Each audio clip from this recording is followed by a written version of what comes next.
ये क्या कर रही है बेटा रसोई में? चल जा, मैं कुछ बना देती हूँ खाने के लिए। नहीं तो बहू से कह देती तू हॉस्टल से आराम करने आई है, रसोई के काम करने नहीं। गायत्री जी अंजलि को रसोई में देख बोली, माँ वो भाभी के पैरों में बहुत दर्द हो रहा है तो सोचा गर्म तेल की मालिश कर दूं। अंजलि ऐसा कहकर गर्म तेल लेकर जाने लगी। तभी गायत्री जी ने कहा, रुक, पागल हो गई है क्या? तू क्या भाभी के पैरों में तेल मालिश करेगी? रहने दे। तभी अंजलि आश्चर्य से बोली, माँ ये तुम कह रही हो? गायत्री जी ऊंची आवाज में बोली, तू ऐसे क्यों बोल रही है? चल कटोरी यहाँ रख और जा अपने कमरे में।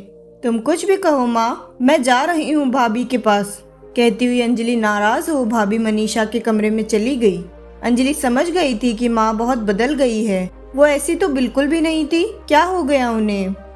अंजलि सोच रही थी कि जब से आई हूँ देख रही हूँ बात बात पर उखड़ जाती है और आज भाभी की हालत जानते हुए भी ऐसे कैसे मना कर सकती है। अंजलि ने भाभी के लाख मना करने के बावजूद उसके पैरों की मालिश कर अपने कमरे में आ गई। अंजलि ना जाने क्यों अपने बचपन की यादें याद करने लगी कि कैसे एक बार उसकी दादी ने उसकी माँ से कहा था, ये क्या बहू, बाबू भूखा है और तू इसे दूध पिला रही है? फिर उसकी माँ ने जवाब दिया, माँ जी मुन्नी छोटी है ना, बहुत देर से रो रही थी, इसलिए सोचा इसे दूध पिलाकर सुला दूँ, फिर बाबू को खाना खिला दूंगी।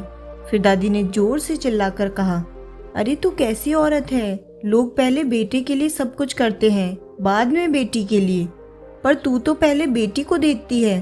और तब से आज तक उसकी माँ ने कभी बेटे बेटी में कोई फर्क नहीं किया। ऊपर से उसकी माँ कहा करती थी, तेरी दादी की तरह मैं कभी नहीं करूँगी, बेटा तो अपना होता ही है, उससे वैसे ही प्यार रहेगा, पर बहू तो दूसरे घर से आएगी ना, उसे प्यार सम्मान देकर अपना बनाऊंगी, तभी तो वो मुझे माँ समझ पाएगी। पर जब से उसकी भाभी आई थी उसकी माँ सासू माँ वाले रूप में ज्यादा रहने लगी। ऊपर से भाभी प्रेग्नेंट थी, ये जानते हुए भी उनके प्रति रूखा व्यवहार कर रही थी। कुछ सोचते हुए अंजलि अपनी माँ के कमरे में गई। माँ तुम माँ ही हो ना? अंजलि ने पूछा। हाँ तो ऐसे क्यों पूछ रही है? उसकी माँ ने कहा, देख रही हूँ सास बनते ही तुम पहले वाली माँ नहीं रही हो। तुम तो जब हम भाई बहन में कभी भेदभाव नहीं करती थी, तो आज बहू के आते ही उसके साथ ऐसा व्यवहार आखिर क्यों? क्योंकि दादी तुम्हारे साथ ऐसा करती थी। पर मुझे अच्छे से याद है तुम तो कहती थी मैं बहू को बहुत प्यार करूंगी, उसके दुख तकलीफ में कभी अकेला नहीं छोड़ूंगी। फिर ये कैसा व्यवहार कर रही हो तुम उनके साथ? अंजलि ने अपनी माँ से पूछा। तभी उसकी माँ ने गुस्से में उससे कहा, तुम मुझसे फालतू के सवाल मत कर। अंजलि भी चिंतित स्वर में बोली, नहीं माँ, मैं देख रही हूँ तुम बहुत बदल गई हो। तुम तो अपने ऊपर भी हो रही भेदभाव पर दादी से उलझ जाती थी, फिर तुम खुद ही भेदभाव कर रही हो। क्या तुम्हें दया नहीं आती उनकी हालत देखकर? अंजलि आज जानना चाहती थी कि उसकी माँ का व्यवहार इतना कैसे बदल गया। अंजलि की माँ ने कहा, देख बेटा, अभी तेरी शादी नहीं हुई है, तू भी जिस घर जाएगी ऐसे ही करना पड़ेगा। हमारा समाज महिला और पुरुष को कभी बराबर ही नहीं समझ सकता। मैं बेटा और बहू को बराबर समझने की कितनी भी कोशिश कर लूं, ये समाज के लोग इतने ताने मारेंगे कि चाहकर भी वो सोच बरकरार नहीं रख पाऊंगी। अब तू भी समझ जा, औरत चाहे कितना भी पढ़ लिख ले, शादी के बाद उसकी हैसियत पहले जैसी नहीं रहती। ऑफिस से आकर चाहे मन हो या ना हो, उसे काम करना ही पड़ता है। पति मजे से टीवी देखता है, पर पत्नी की मदद करने लगे तो जोरू का गुलाम हो जाता है। ये सब सुन सुनकर मैं थक गई, इसलिए बहू को बेटे के बराबर दर्जा ना दे पाऊंगी। और तू मुझे कोई और पट्टी पढ़ाने की कोशिश मत करना। उसकी माँ ऐसा कहकर बिस्तर पर लेट गई। सही कह रही हो माँ, मैं तो भूल ही गई, हमारा समाज तो लड़का लड़की के भेद को मिटा नहीं पाया है, और तुम तो एक मामूली सी घरेलू महिला हो, तो तुम कैसे मिटा सकती हो?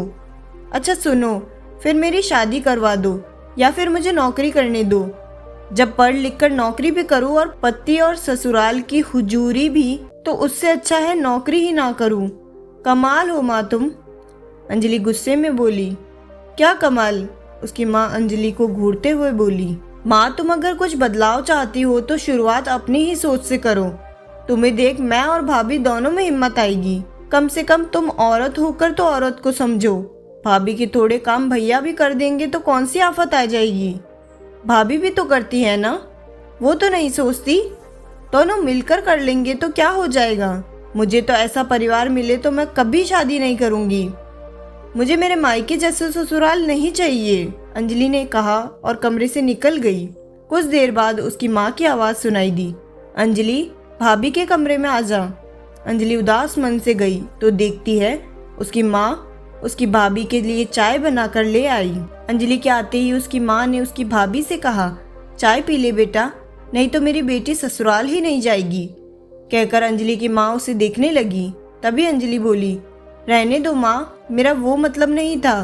बस ये कहना चाहती हूँ कि कम से कम घर की औरतें तो भेदभाव ना करे, नहीं तो हम बाहर वालों को क्या बोलेंगे। अंजलि ऐसा कहकर भाभी के साथ बैठ गई। तभी अंजलि की भाभी बोली, मम्मी जी, मुझे काम करने से कोई शिकायत नहीं है, पर हाँ आपका व्यवहार कभी कभी रुला देता है, क्योंकि जब नई नई आई थी तब आप ऐसे नहीं करती थी। इतना सुनते ही अंजलि की माँ उदास मन से बोली, बहू ये सब समाज के नजरिए में मैं बदल रही थी, पर अब नहीं, अब मेरे लिए बेटा बहू और बेटी सब बराबर है। उसकी माँ ने जैसे ही कहा, अंजलि और उसकी भाभी उसकी माँ के गले लग गई। दोस्तों, लड़का लड़की में आज भी भेद किया जाता है, वो चाहे घर हो या बाहर। मेरा मानना है अगर हमें बराबर की दुनिया बनानी है तो शुरुआत अपने घर से करें।